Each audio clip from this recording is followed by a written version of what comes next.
Okay, let's dive into Brownian motion and the mean square displacement. First up, we have a question to consider. The question asks, for the Brownian motion, the graph of mean square displacement versus time in the long time limit as t approaches infinity will be an AG irregular line, B horizontal straight line with positive slope, AG straight line with negative slope.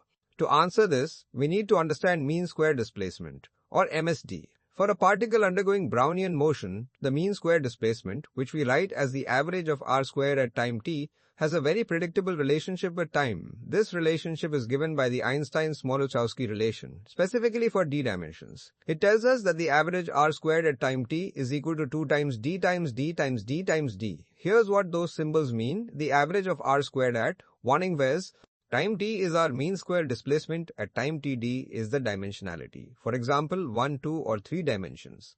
D is the diffusion coefficient. This value is always greater than 0 for diffusion to be happening, and t is the time elapsed.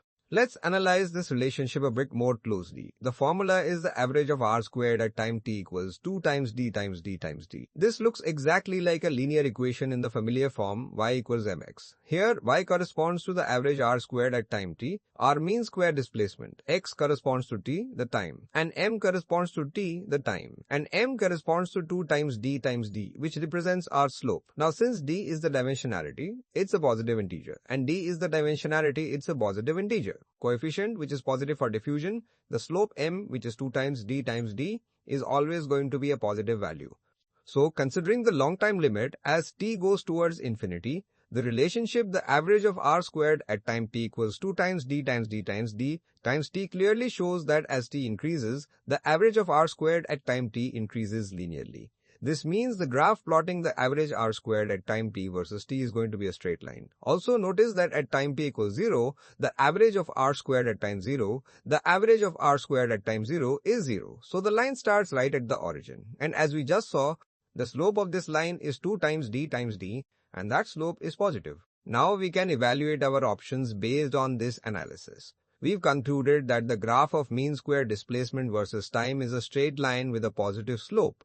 Let's look at the choices. A irregular line, this is incorrect. The average behavior of the particle's displacement is not random. It's very predictable.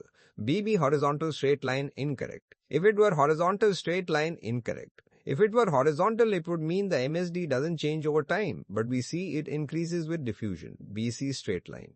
With positive slope, this is correct. It perfectly matches our finding that the average of r squared at time t equals 2 times d times d times t, with 2dd being a positive constant slope. The straight line with negative slope, incorrect. The MSD cannot decrease over time in standard diffusion. Particles move away from their starting point on average. In conclusion, the graph of mean square displacement versus time in the long time limit for Brownian motion is indeed a straight line with a positive slope.